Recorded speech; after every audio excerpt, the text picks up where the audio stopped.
आप देख रहे हैं भारत वार्ता। मैं भारत से अजय कुमार मिश्रा। द्वितीय चरण का चुनाव के मात्र 3 दिन बचा है। इसको लेकर के सभी दलों के नेताओं जो हैं मतदाताओं को अपने पक्ष में करने के लिए एड़ी चोटी लगाए हुए हैं। इसी कड़ी में आज बख्तियारपुर विधानसभा के काला दियारा गांव में बिहार के चुनाव प्रभारी भूपेंद्र सिंह यादव एवं केंद्रीय राज्य गृह मंत्री नित्यानंद राय ने काला दियारा में बीजेपी प्रत्याशी रणविजय सिंह के पक्ष में सभा को संबोधन किया। और वहीं दूसरी तरफ रूपस महाजी गांव में केंद्रीय रक्षा मंत्री राजनाथ सिंह एवं केंद्रीय राज्य स्वास्थ्य मंत्री अश्विनी चौबे ने जनसभा को संबोधित कर एनडीए प्रत्याशी रणविजय यादव को पक्ष में मतदान करने की अपील की और एनडीए को जो है मजबूत करने की भी उन्होंने लोगों से आग्रह किया है। अब उससे सबसे बड़ी ताकत ये है, किसान जो उगाता है उसका प्रोजेक्ट बना करके दुनिया के बाजार के साथ जुड़ करके अपनी फसल को बिना बिचौलिए के दुनिया के बाजार तक ले जा सकता है। और यही एक कारण है जिससे हमारे किसान की आय दोगुनी होने वाली है। ये मैं बड़े विश्वास के साथ कह रहा हूँ। और ऐसा नहीं है हमारी सरकार ने इसके लिए योजना नहीं बनाई है। हमारी सरकार ने अब फार्मर प्रोड्यूस ऑर्गेनाइजेशन की देश भर में योजना बनाई है। हिंदुस्तान में 10,000 केंद्र सरकार ने प्रधानमंत्री नरेंद्र मोदी जी के नेतृत्व में फार्मर प्रोड्यूस ऑर्गेनाइजेशन को केंद्र सरकार ने मंजूरी दे दी है।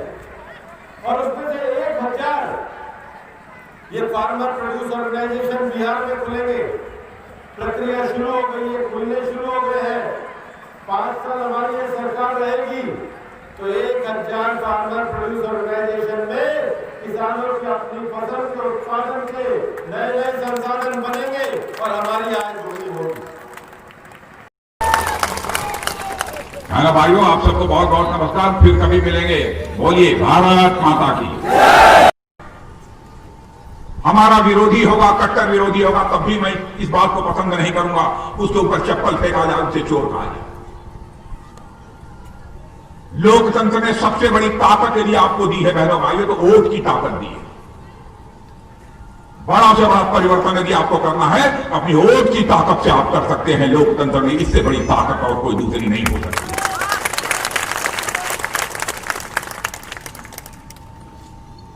भारत मर्यादाओं का पालन करने वाला यह भारत था।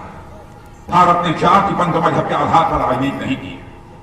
भारत के ऋषियों और मनीषियों ने केवल और दूसरे तरफ है, एक तरफ न्याय के लिए, दूसरे तरफ अन्याय के लिए।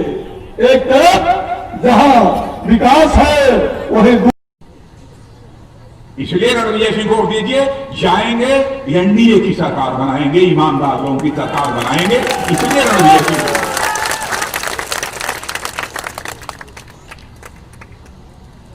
बहनों भाइयों, देश के साथ इन लोगों ने क्या किया है, मुझे सचमुच बहुत वेदना होती है कभी कभी बोलते हुए। आप लोग कहते होंगे इतना राजनाथ सिंह भावुक क्यों हो जाते हैं।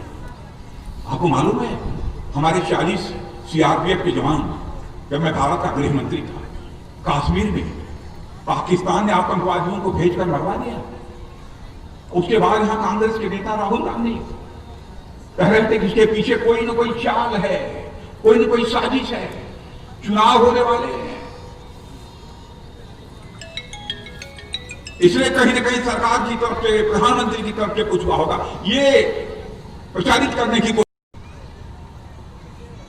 लेकिन देखा होगा परसों आपने टेलीविजन पर पाकिस्तान की नेशनल असेंबली में पाकिस्तान सरकार के मंत्री ने इस बात को स्वीकार कर लिया है कि पुलवामा में, कश्मीर में जो 40 सीआरपीएफ के जवान मारे गए थे, उनको मारने वाला और कोई नहीं था, पाकिस्तान के आतंकवादी थे और वहां की सरकार के शाह फरमाए।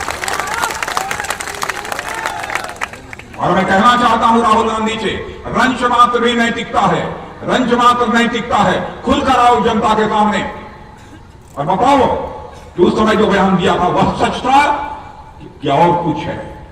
जनता आपकी प्रतिक्रिया जानना चाहती है। बहनों भाइयों, 2 दिन से इन्होंने मुंह नहीं खोला, हिम्मत नहीं।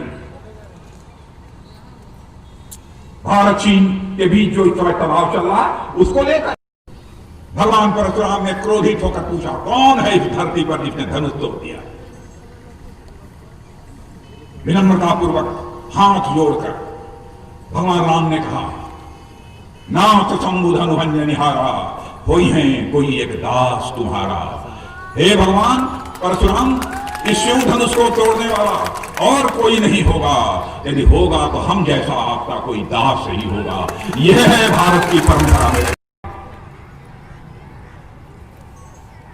क्या उन लोगों को आप वोट देना चाहते हैं जो चारा खिलाने के आरोपों में जेल की हवा खा रहे हैं? बहनों, यदि भाइयों, यदि कोई नेता बनकर दी संपत्ति यदि बढ़ाने का काम करता है तो ईमानदार नेता नहीं माना जा सकता।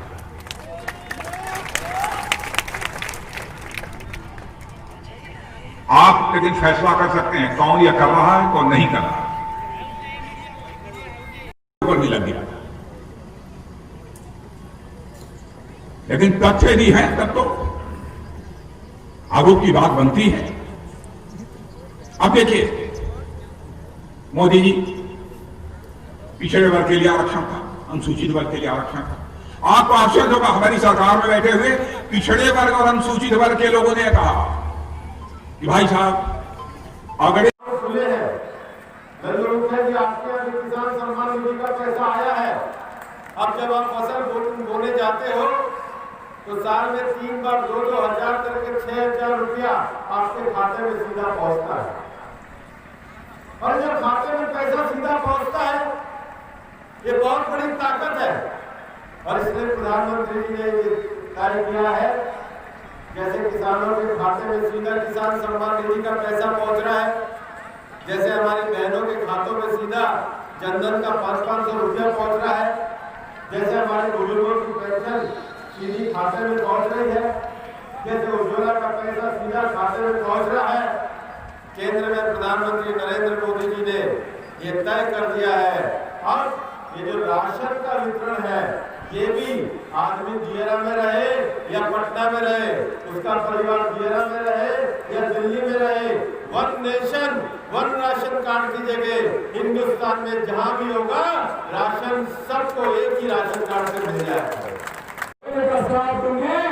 भगवान कृष्ण मुस्कुराते हुए कहा, मुझे 56 करोड़ से करना स्वीकार है, लेकिन अब अन्याय और पाप का स्वीकार नहीं।